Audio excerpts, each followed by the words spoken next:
Welcome to this very first episode of Unleash CX, where today we'll be discussing how embracing AI and digital transformation can help you greatly improve your customer experience.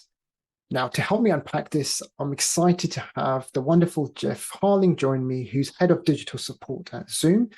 And he's had years of experience in building out digital customer experiences for customers out there. And I'm looking forward to the conversation today. So welcome, Jeff. Really appreciate you taking the time out to speak with us today. Thank you, Iqbal. I'm really excited to talk about digital transformation and the journey that I've spent the last 20 years really embarking upon. Excellent. Let's hear a bit about yourself and would love to kind of understand your journey um, throughout kind of customer experience, in your professional life. How have you come to where you are today, heading up Zoom's digital support? I mean, that's no small task in itself.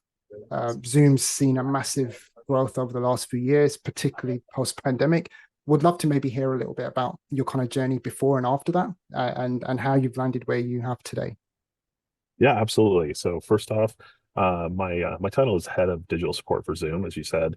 I've been with Zoom for about 3.5 years. My primary purview at Zoom now is all of our post-sales digital support experience, including our website, our community, social media interactions, knowledge and content management practice, as well as our search engine optimization, our chatbot and AI practice, and our customer learning center. So effectively, any digital interaction point that our customers may have when they purchase Zoom, they implement Zoom, they begin with us. So we offer getting started capabilities, onboarding, learning, training, and then of course ultimately support and service that they need for the life of their Zoom product. Prior to coming to Zoom, I was with RingCentral for a number of years, heading up a very similar effort. They were building out their digital and self-service program. And previous to RingCentral, I've worked with Zendesk, Comcast, Avaya, and AT&T. So really seen the digital experience and self-service from the beginning, very large scale and very small scale, startup scale, and everything in between. And I think having gone through this digital transformation with a number of different companies, I'm sure we'll get into this later, but I would have to say, I think every time we embark upon a new digital transformation epic like we have done here with Zoom, there's obvious opportunity that we're leveraging, but so many lessons learned along the way with self-service and how we can tune the customer experience to get it just right. And I think we're doing that here at Zoom. So super excited about what we've been doing recently. That's brilliant. Look, it's exciting stuff in terms of how here at Zoom you're doing what you can to deliver, try and improve the customer experience as we go along. And as you said, you've experienced that at other organizations as well. And it's interesting, I think, if we take a bit of a step back in terms of where we've come from, I think there's always been a desire to get more out of the digital experience, but perhaps the technologies let us down, maybe the processes, maybe even the adoption. I think it's a combination of a few things, but when you think about where we started out, where the kind of during the initial digital age, it was all about being able to automate simple tasks, being able to offer like online ordering or a customer support capability. I think that's a given these days, where actually that's something that we're accustomed to. I think now the expectation has really gone up, particularly post-pandemic, where everybody across all age demographics have adopted technology at such a fast pace that we've seen organizations perhaps be a bit slow in terms of being able to provide digital means of being able to consume services, but also being able to provide customer experience support, customer services back to the customers. What's your kind of what's your perspective on this in terms of how things have changed? Is it more challenging now than it used to be because the expectations are so high? I mean, how do you balance that off? Yeah, I think that's an excellent way to portray it. I think that the expectations have definitely outpaced perhaps capabilities.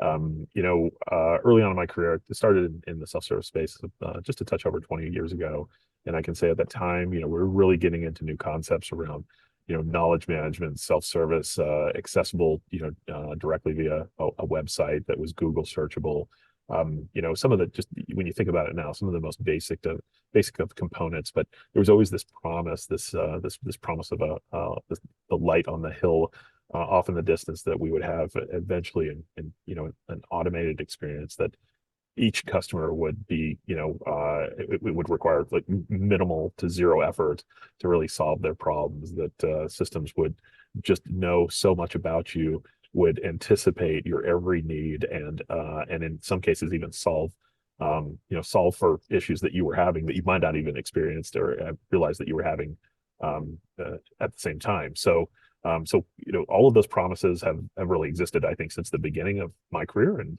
that since I believe really was the advent of self-service in the early 2000s, late 90s ish, around the Y2K era. But here recently in the last couple of years, the this ecosystem around digital support has advanced so rapidly. Now with AI being, standard terminology, it's become so pervasive within our industry, and yet every vendor is saying that they have an AI solution. Every vendor is saying that they can address and they will, solve for all your AI needs. But the reality is nobody's really doing it really well yet. We're all, evolving. We're all still in the toddler stage of what AI can do for us. And I think the expectation is that we're already there. And that certainly is a challenge when I speak to peers of mine that are doing, delivering much the same type of experiences for their customers.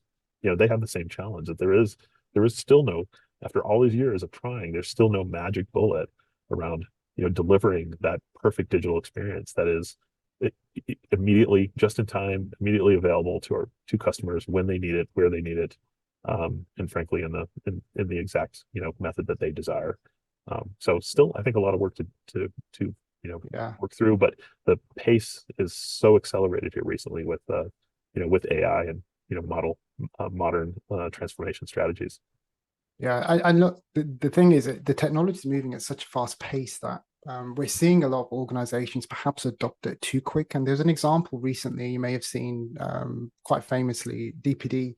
Um, there was a conversation that got leaked between a customer and one of their bots, and the customer asked, I think it was a very crude question, and got a response back because it was just ChatGPT essentially integrated.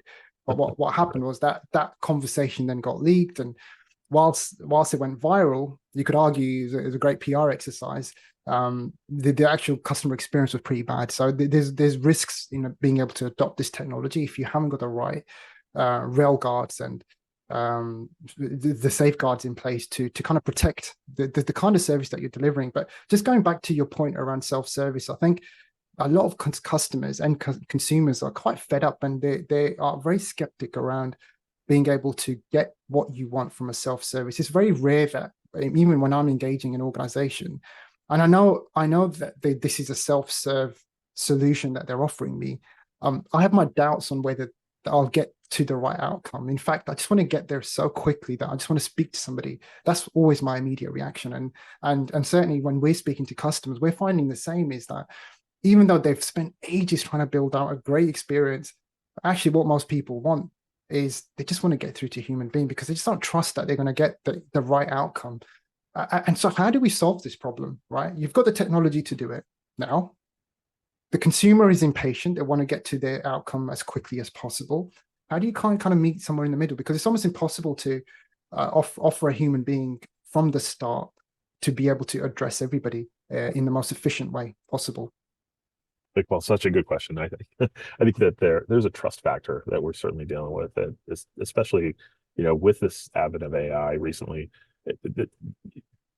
Folks are still warming up to the idea that they're speaking to a bot or an automated response that may or may not give them the right answer. So I think there's two dynamics that are really at play. First is human desire to get to a most accurate answer from an expert, and then the conversely, on the other side of it is an AI that has to model and learn and evaluate and adapt constantly. The answer that you got from AI yesterday is not the answer you're going to get from AI tomorrow, and that's the piece I think that folks we're still battling with, right? We're so early in the learning process that large language models and so forth, while they're pervasive, they're still adapting to what is the right answer. Every customer interaction is a teachable moment for them, and yet folks are still experiencing spotty responses that may still have inaccuracies and so forth. But I think it's incumbent on us in the service industry to apply focus to ensuring that we have the right content that's in place, that is perfect, that does include a solid set of solutions, and that the AI models are being trained effectively. There's still this notion, much like when search engines were kind of coming into play about a little over a decade ago. Every company was going out and getting their own search. They were implementing. There was this belief that there was kind of like a set it and forget it sort of structure that you could implement and put a search engine on your company homepage, and then magically customers would just find everything, or that you could just position content and tag it minimally, and Google would come find it magically and put it at the top of the search results. But that's not the case. Yeah, We learned very slowly that we had to adapt, and we had to constantly evaluate the success of those outcomes and tune. And we're having to do the same. This is cycling all over again with AI. That tuning and really applying a care and feeding to the AI models and how they're adapting to the customer experiences. It's incumbent on us to continue to move towards that direction if we want to build confidence in that first example I gave earlier with the users really wanting to understand from an expert. They're not yeah. expert yet or perceived as expert until we get them to a threshold of expertise.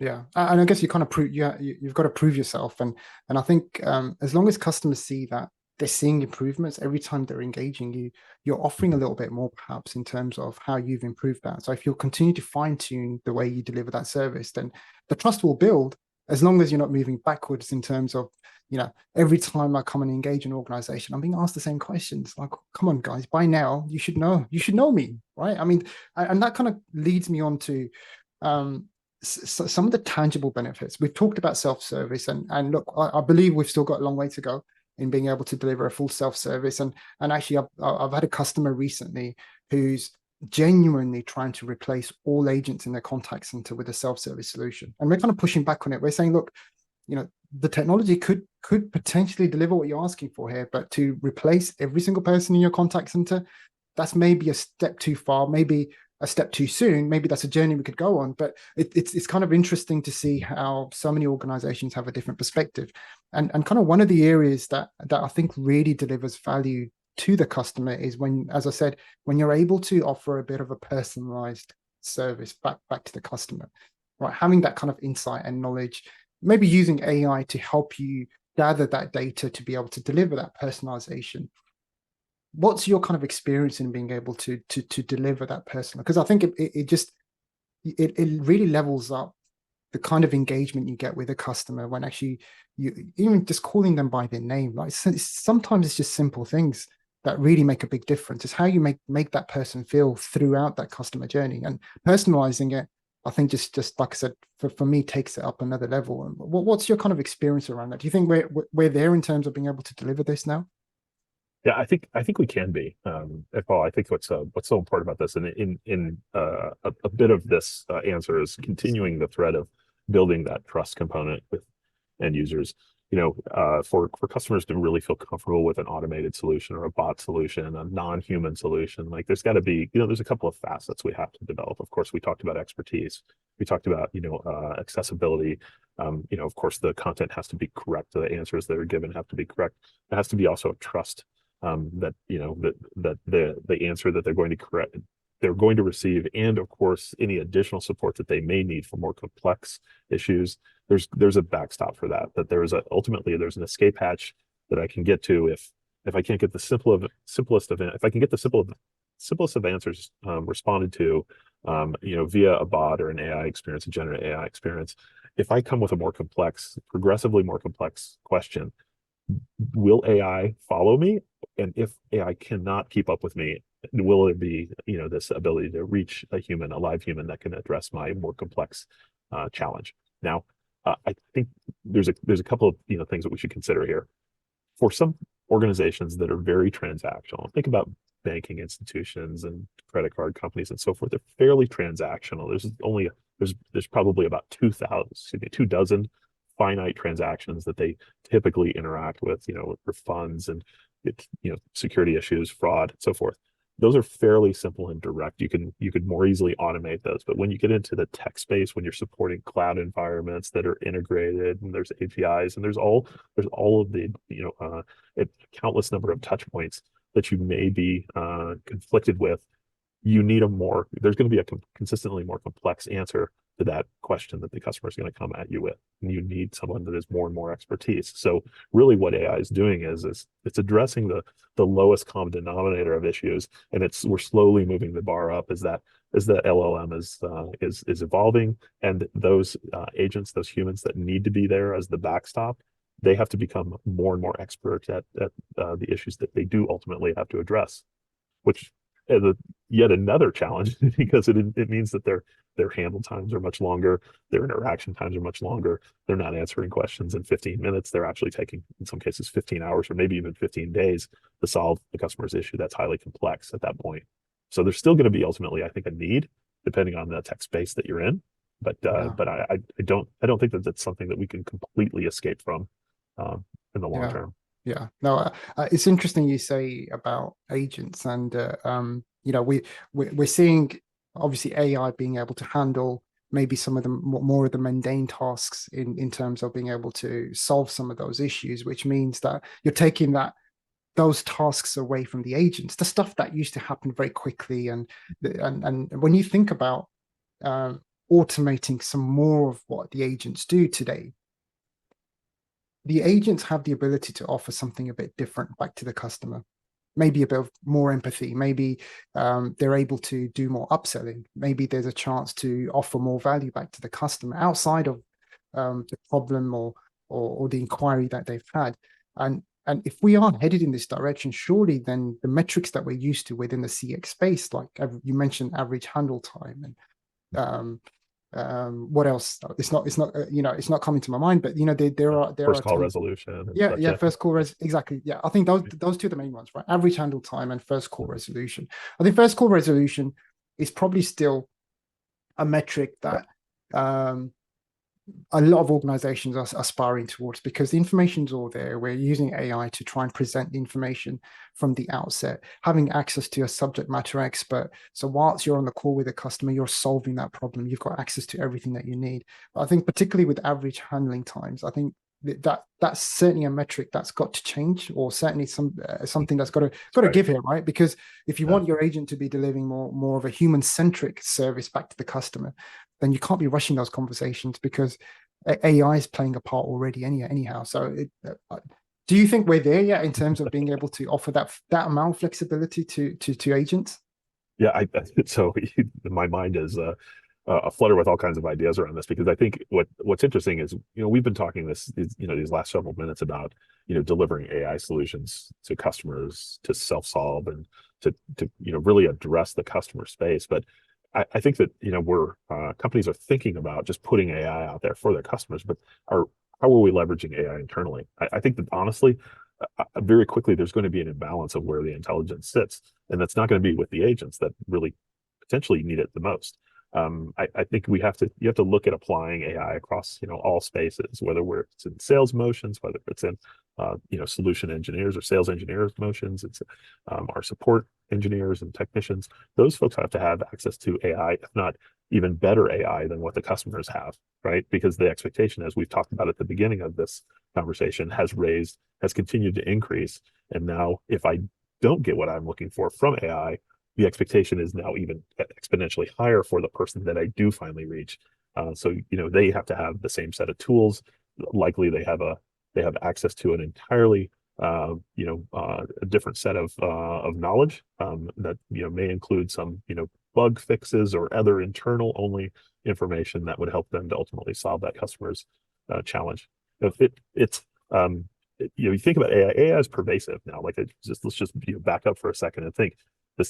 There is nothing within the support organization that AI does not touch, whether it's feature requests, whether it's bug fixes, understanding our case volume, understanding whether we are indeed answering calls faster or better. That's just the operations side of things, not even addressing the calls and the contacts themselves, but looking from above, agent interactions, customer interactions. Is that even as efficient as it could be? and then AI applied to that could even make us more efficient without solving problems, just how we solve the problems. Yeah, yeah.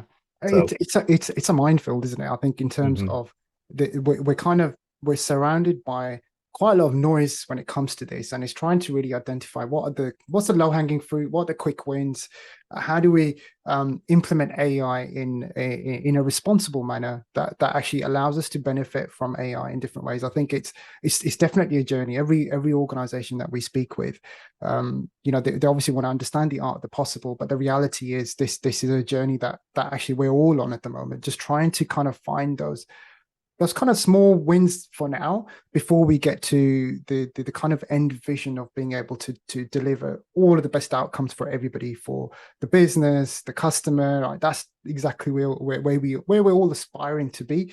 But then like, it wouldn't be interesting, right, if it wasn't challenging. Like that's what makes the industry that we're in quite exciting, doesn't it? Because there's so much to look forward to. We can see the disruption that AI is causing within this really space, does. Yeah, it and really now does. and now it's working out actually. Where does it where else can we go with this? And I know we spoke about this offline a few months ago.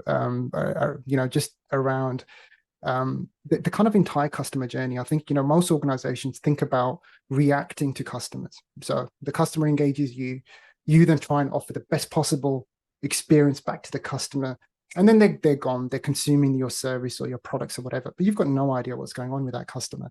And I think that's the kind of next level now, is to see how can we be more attached to the customer throughout their whole life cycle with you from start to end. And I think that's a probably the next level up in terms of being able to really provide value to the customer. Again, AI could be one of those things that helps you do that, is being able to give you a view on what's going on with the customer so you can be more proactive with them. Um, do you have any kind of thoughts or commentary on how you think that could evolve? Where would that take us in terms of or is that step too far, do you think, for us? So I think for many, I think they would consider that next step, or 10 steps into AI, probably pretty scary, right? Because you could think about how are we addressing ourselves? We talked about introspection of the inner experiences that we each of us have, whether it's with a product or it's with a person, whether we interact with Alexa or Google or Siri. Like all of those there's an opportunity to evaluate, assess success or failure, and then tune and derive more optimal experiences based on that. And then as we think about the LLM ecosystem, we're amalgamating all this data and this kind of massive uh, atmosphere of potential telemetry on what is most likely outcomes for Yeah, any human experience.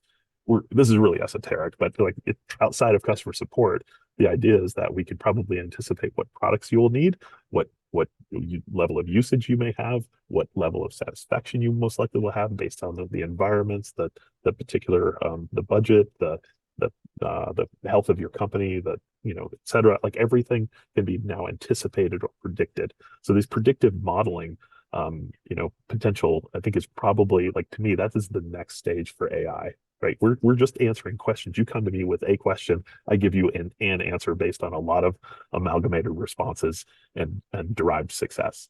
Next stage of that is me coming to you and saying, this is what we think you might need, and being wildly successful in delivering that answer to you, and you yeah, saying, yep, that's exactly what I was thinking. How did you know? Kind of the example, the Alexa example that you hear many people.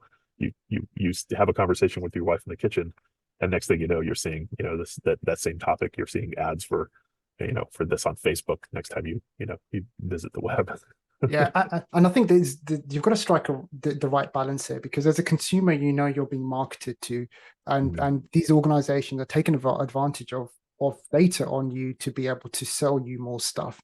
I think what we as consumers would like to see is actually, what about if you just offered some free value back to me? You've got this great mm, knowledge around how I behave, how I spend, what I buy. There's data across so many things, and it's very easy, I think, for organizations, as you say, to be able to kind of predict the future. but actually offer me something that will genuinely help me. And I think this is where it becomes quite exciting, as you say, being able to predict the future. I might even change the name of this podcast to "Can AI predict the future of your customer engagement?" or something like that. Anyway, I think it's a great way to conclude today's conversation as well. And Jeff, just before we do finish, I'd love to kind of just before we finish, I'd love to hear a good example of a great customer experience that you've witnessed yourself. And this could be just an experience that's made you feel great, something quite simple to maybe something quite sophisticated. Would love to hear that. Well, I'll give you an example of a great customer experience. I think it's something we should always be thinking about, especially in this space. I'll always have something to reflect on or story to tell about when an experience really worked well for you, and now how that translates to the experience that you're looking to build. For instance, in my case, and then I'll explain why I think that this is important. So there were a number of years ago, I ran a technical operations team for a very large broadband company, and I was out purchasing a new CRM for us, and we ended up choosing Zendesk. I'm very, very happy with that selection. Zendesk was a burgeoning product at the time, a very solid platform that allowed really just the any user on the street to be able within a couple of hours to download, set up, and be serving customers within just a matter of hours. And I even proved it on a Saturday. I downloaded a trial version, set up the entire CRM, some routing, smart workflows, knowledge base, everything all on my own, not really having ever done anything like that before. And I ran into one particular challenge when I was trying to set up some skills-based routing. And I remember reaching out. I had a very close relationship with our success manager, and she knew exactly what I was challenged with and so forth. And at some point, I reached out to their customer support organization, and Zendesk has outstanding customer support. And I just remember reaching that person and vividly hearing her say, "Chef, we know all about your problem.